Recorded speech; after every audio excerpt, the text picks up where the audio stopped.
Mobile আসিল কি দোলা লাগিল, পড়ালেখায় মন বসে না। পরনি যাহি থাক, পেটে ভাত নাহি যাক, মোবাইল সারা পোলার চলে না। মোবাইল আসিল কি দোলা লাগিল, পড়ালেখায় মন বসে না। রাত 12টার পরে টুনি যখন ফোন করে, দুচকের পাতায় সোনার ঘুম আসে না। সারা রাত জাগিয়া ফোনে কথা বলিয়া, সারা রাত জাগিয়া ফোনে কথা বলিয়া, ফজরের ঘুম যে সোনার ভাঙ্গে না। মোবাইল আসিল কি দোলা লাগিল, পড়ালেখায় মন বসে না। মোবাইলের খেলা, প্রেম প্রীতির মেলা, এখন আর পার্কে যাওয়া লাগে না। বিছানায় বসিয়া সারা রাত জাগিয়া, বিছানায় বসিয়া কানে ফোন ধরিয়া, কয় শোনা বন্ধু হইল না। মোবাইল আসিল কি দোলা লাগিল, পড়ালেখায় মন বসে না। আসে না না। আউযু বিল্লাহি মিনাশ শাইতানির রাজীম। বিসমিল্লাহির রাহমানির রাহিম।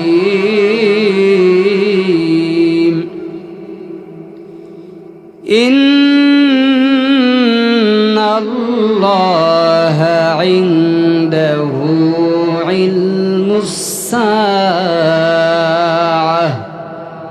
ওয়া ইউনাজ্জিলুল গায়স ওয়া ইয়ালামু মা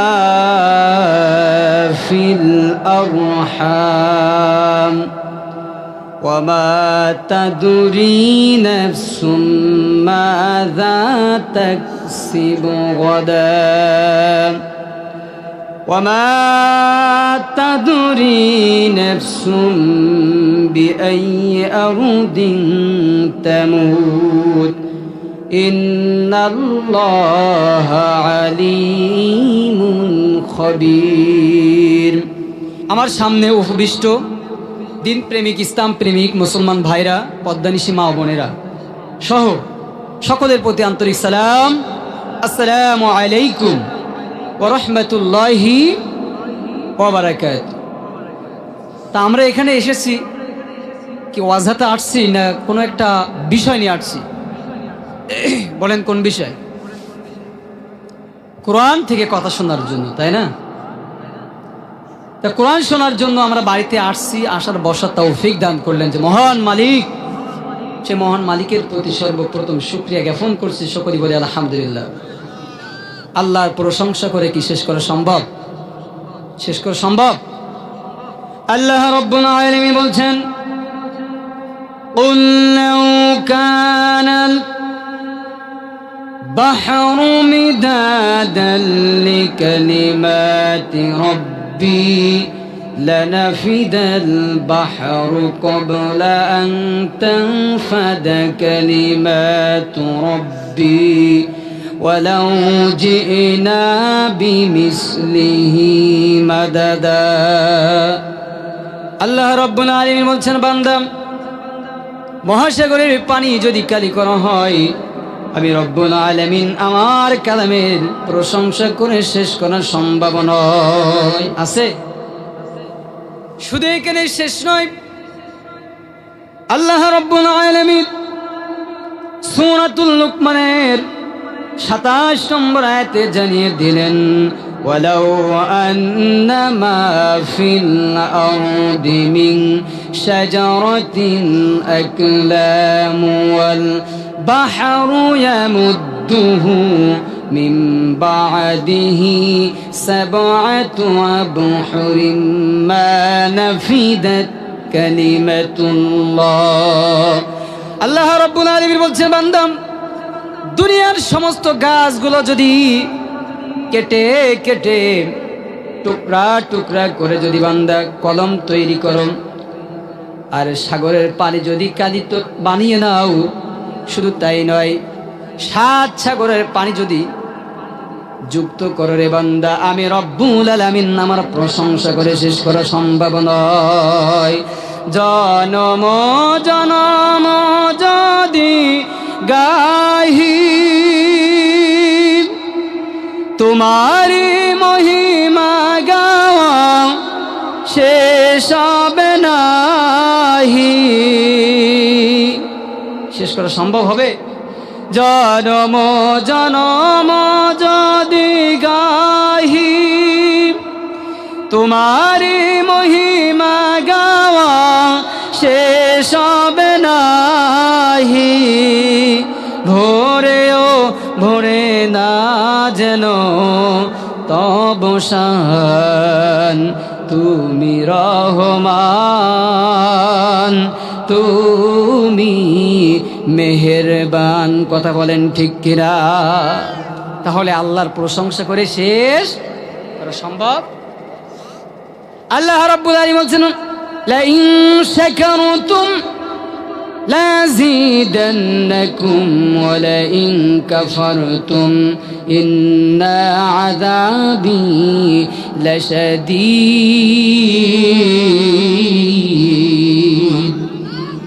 আল্লাহ পাক বলছেন, বান্দা আমার নিয়ামতের প্রশংসা, আমার কৃতজ্ঞতা যদি তুমি না করো, আমার যদি অকৃতজ্ঞতা তোমরা প্রকাশ করো বান্দা, এখানে আমি আল্লাহ পাক বলছি, আমার প্রশংসা করলে আমার নিয়ামত তোমাদের জন্য ঢেলে দেব, উজাড় করে দেব।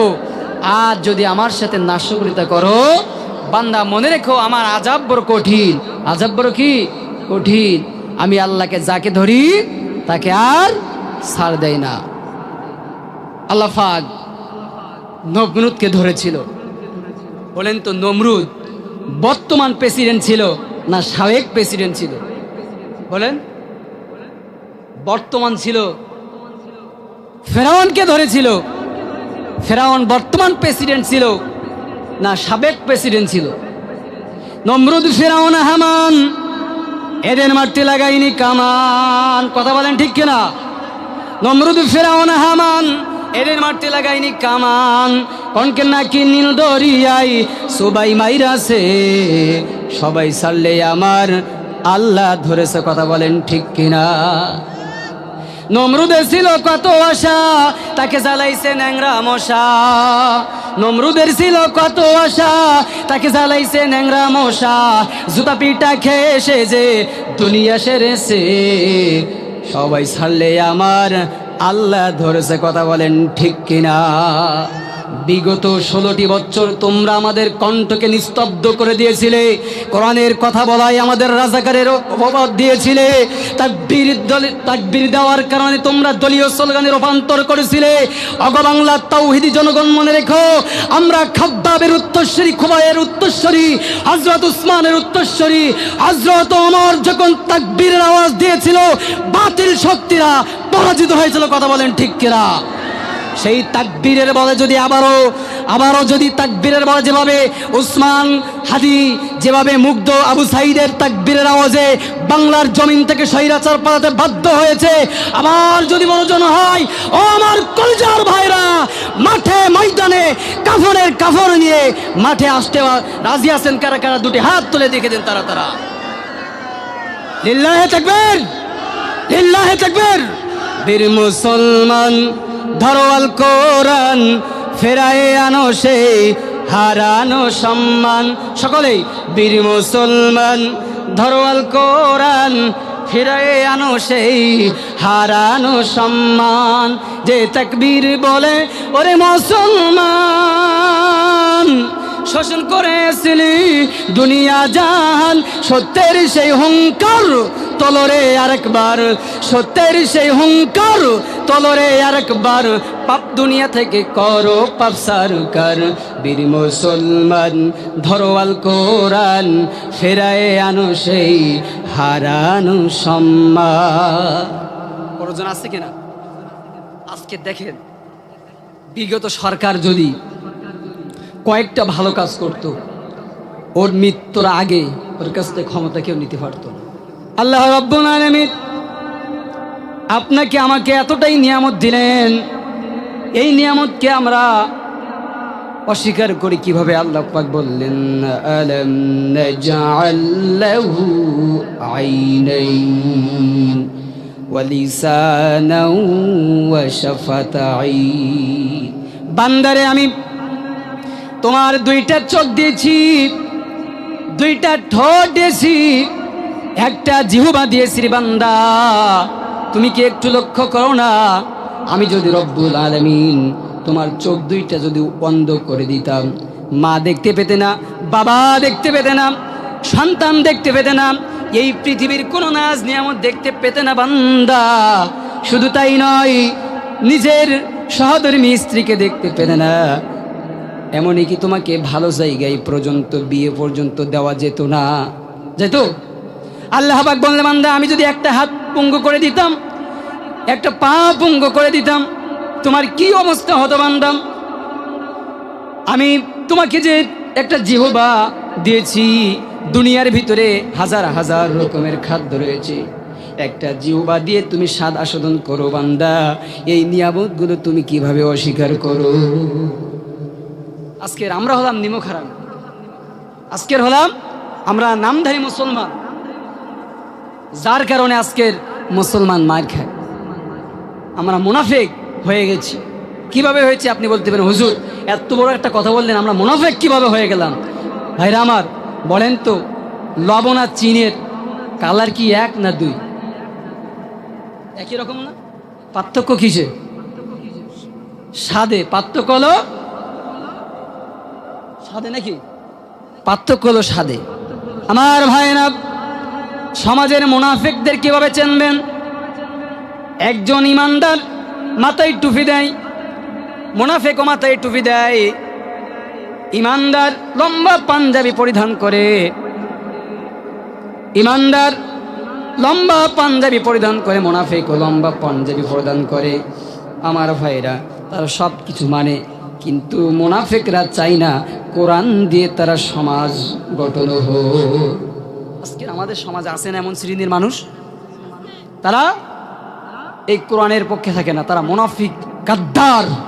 আজকের সমাজের ভিতরে মুনাফিকে ভরে গেছে। এজন্য আমরা যখন আমরা পথে চলবো, আমাদের ইবাদত বন্দি করব, মুনাফিক থেকে আমাদের কি করতে হবে? সচেতন থাকতে হবে। আমার ভাইয়েরা, আমার বন্ধুরা, নবী আমার যখন কোরআনের দাওয়াত দিতে শুরু করে দিলেন, এক পর্যায়ে কাফের বেঈমানেরা মুসলমানদের উপর নির্যাতন তীব্র থেকে তীব্র শুরু করে দিল। হযরতে ইয়াসরিবকে শহীদ করা হলো, সুমাইয়াকে শহীদ করা হলো, আম্মারকে শহীদ করা হলো। সাহাবীগণ এসে বললেন, ইয়া রাসূলুল্লাহ, ইয়া হাবিবাল্লাহ, আর তো সহ করা যায় না, আমরা কি করতে পারি? বিশ্ব নবী বলছেন, ওগো আমার সাহাবীরা, আমি তোমাদের হুকুম দিলাম, তোমাদের নির্দেশ দিয়ে দিলাম, তোমরা মক্কা ছেড়ে হাবশায় চলে যাও। কোথায়? হাবশায় চলে যাও। হাবশার বাদশা ছিল আশহামা, উপাধি ছিল নাজ্জাশী। ওই দেশে খ্রিস্টান বাদশা। কেন বিশ্বনবী তার সাহাবীদের খ্রিস্টান বাদশার দেশে যেতে বললেন? এখানে কথা আছে না? আরও তো অনেক দেশ ছিল, কিন্তু কেন খ্রিস্টানের দেশে পাঠালেন? আমার ভাইরা, বাদশা নাজ্জাশী ছিলেন একজন ন্যায়পরায়ণ বাদশা। খ্রিস্টান হলে কি হবে? কিন্তু এই ৯৬,০০০ বর্গ মাইল এই বাংলার দেশে যেগুলো সরকার রয়েছে, বিগত দিনে ছিল, তারা সবাই হিন্দু না মুসলমান? তারা মুসলমান ছিল না? তাদের আমলে কি আমরা নিরাপদে বাড়িতে ছিলাম? থাকতে পারি নাই। আমার ভাইরা, যখন সাহাবীগণ ১২ জন পুরুষ, ৪ জন মহিলা, ৫ম হিজরিতে যখন হাবশায় চলে গেল, তখন আবু জেহেল, আবু লাহাব, উতবা, শাইবা তারা এক জায়গায় বৈঠকে বসলো, কি করা যায়, কি করা যায়। তারা সিদ্ধান্ত নিল, দুধ পাঠালেন কিছু উপটকন দিয়ে, নাজ্জাশীর নিকট পাঠালেন। নাজ্জাশীর নিকটে যখন পাঠালেন তখন নাজ্জাশীর কাছে গিয়ে বললেন, ওগো বাদশা নামদার, আমাদের দেশ থেকে কিছু নির্বোধ আমাদের দেশ থেকে আমাদের ধর্ম ত্যাগ করে আপনার দেশে চলে এসেছে। তারা আপনার ধর্ম গ্রহণ করে নাই, তারা নতুন একটা ধর্ম আবিষ্কার করেছে। কি করেছে?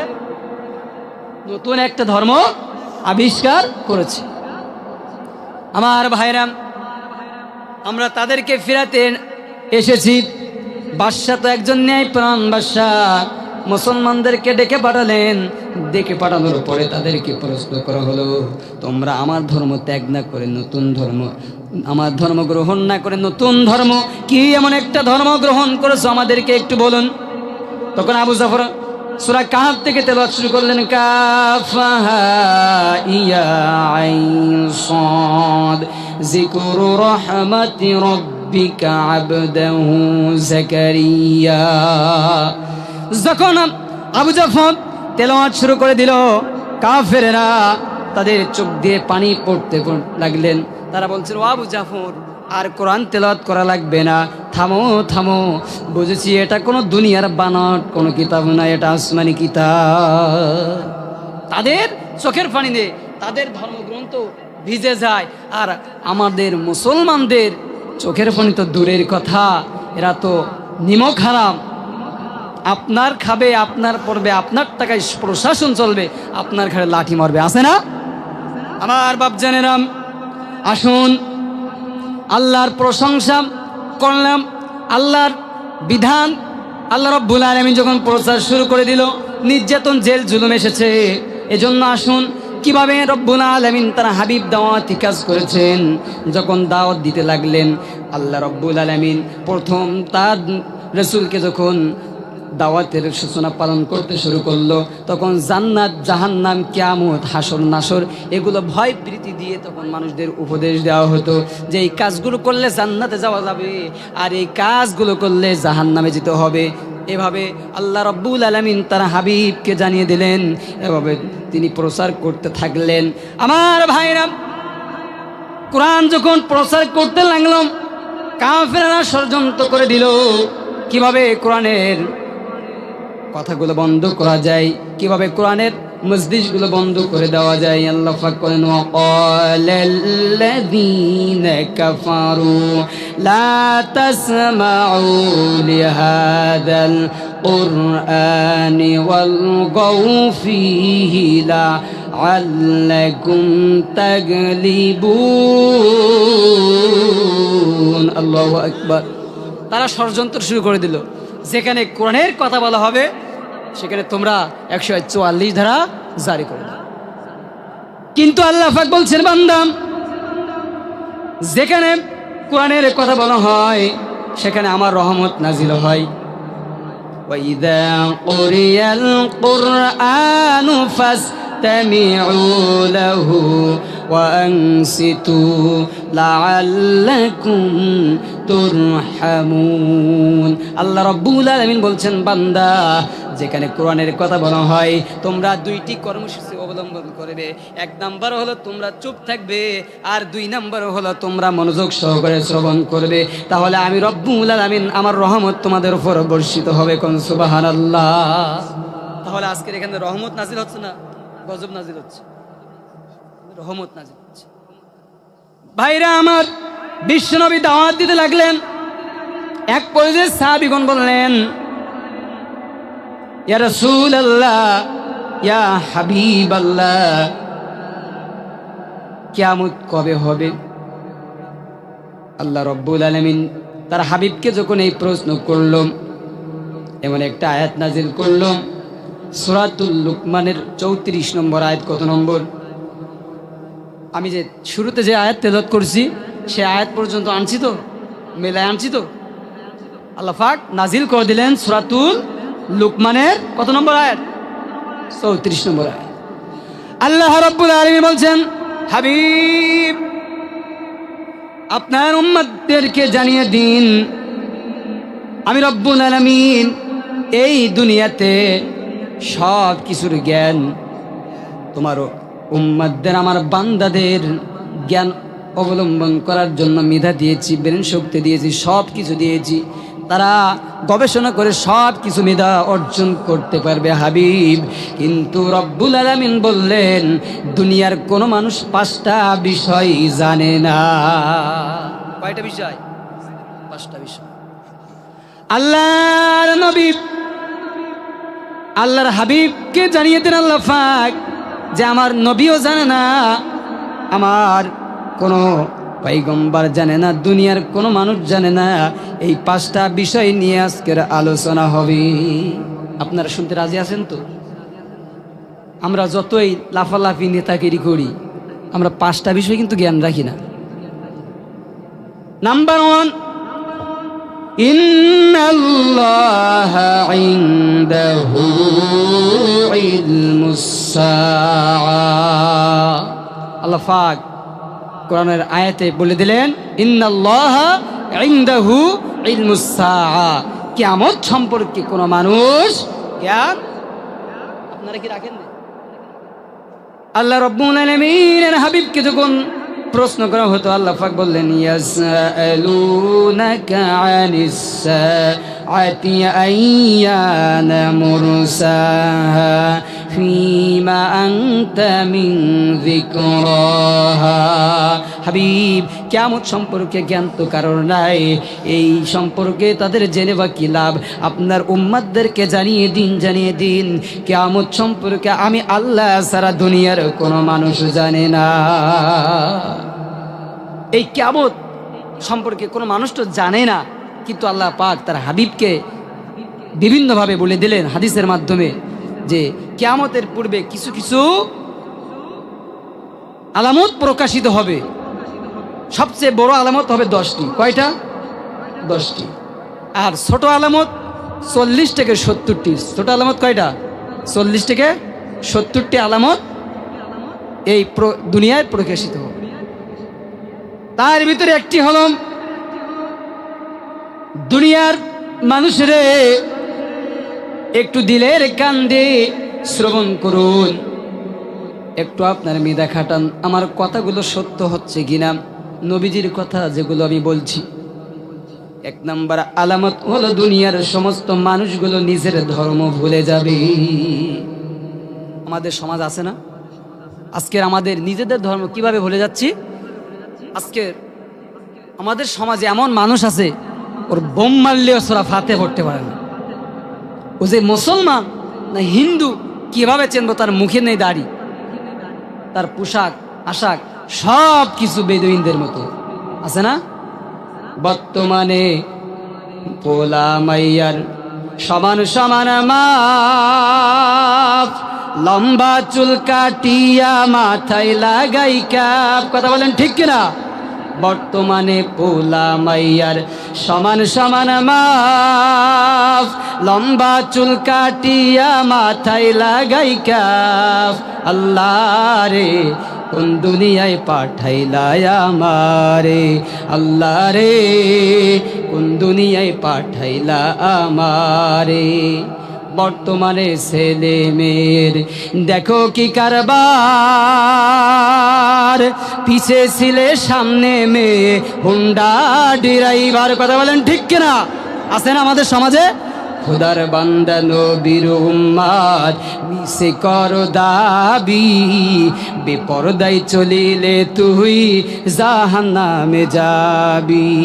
খোদার বান্দা নবীর উম্মত মিছে কর দাবি, বেপরদায় চলিলে তুই জাহান্নামে যাবি। মেয়ে এখনো হইছে পুরুষ। কথা বলেন ঠিক কিনা? মেয়ে এখনো হইছে পুরুষ, হাতে লয় না চুড়ি, গায়ে তাদের নাহি ব্লাউজ, পড়তে চাই না শাড়ি। আছে না? না আমাদের সমাজে আছে না? এরা যে কি ব্লাউজ পরে আর কি শাড়ি পরে, পিঠ বুক পিঠ সব দেখা যায়। কি যে শাড়ি পরে ভিতরে বাইরে সব দেখা যায়। আছে না? আজকের সমাজগুলো নষ্ট করতেছে।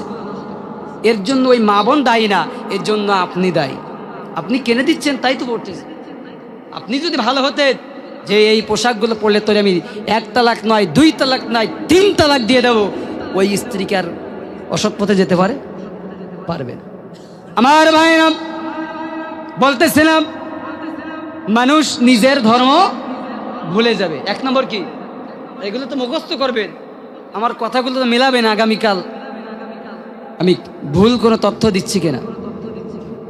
আমার বাপ জেনেরা, 2 নম্বর, বিশ্বনবী বলছেন, ওগো আমার উম্মতেরা, কিয়ামতের পূর্বে মানুষগুলো বিভিন্ন পার্থিব বিষয় নিয়ে আনন্দ ফুর্তি করবে। গানের অনুষ্ঠান হবে, আনন্দ ফুর্তি করবে। খেলা হবে, আনন্দ ফুর্তি করবে। বাড়িতে বিয়ে হবে, সেখানে ঢোল কাঁসা বাজাবে, মেয়েরা নাচানাচি করবে, তারা সমাজের সব কিছু নিয়ে আনন্দ ফুর্তি করবে। কিন্তু আল্লাহ রব্বুল আলামিন বলছেন, কুল বিফাদলিল্লাহি ওয়া বিরহমাতিহি ফাবিযালিকা ফালইফরাহু হুয়া খায়রুম মিম্মা ইয়াজমাউন। আল্লাহ রাব্বুল আলামিন বলছেন, বান্দা তোমাকে তো আনন্দ ফুর্তি তখন করতে হবে, সেটাই নিয়ে করবে। আমি বান্দা তোদেরকে সৃষ্টি করলাম, তোরা তো এই কোরআন নিয়ে আনন্দ ফুর্তি করবি। বিশ্বনবী বললেন, ওগো আমার উম্মত, ওগো আমার উম্মতেরা, আরেকটি আলামত প্রকাশিত হবে, সেটি হচ্ছে নাচ গান বেড়ে যাবে। আমাদের সমাজ আছে না, নাচ গান বেড়ে গেছে না? মোবাইল আসিল, কি দোলা লাগিল, পড়ালেখায় মন বসে না। পরনি যাহি থাক, পেটে ভাত নাহি যাক, মোবাইল সারা পোলার চলে না। মোবাইল আসিল, কি দোলা লাগিল, পড়ালেখায় মন বসে না। রাত 12টার পরে টুনি যখন ফোন করে, দুচকের পাতায় সোনার ঘুম আসে না।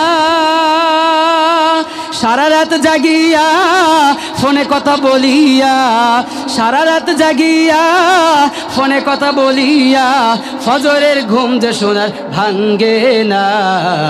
মোবাইল আসিল, কি দোলা লাগিল, পড়ালেখায় মন বসে না।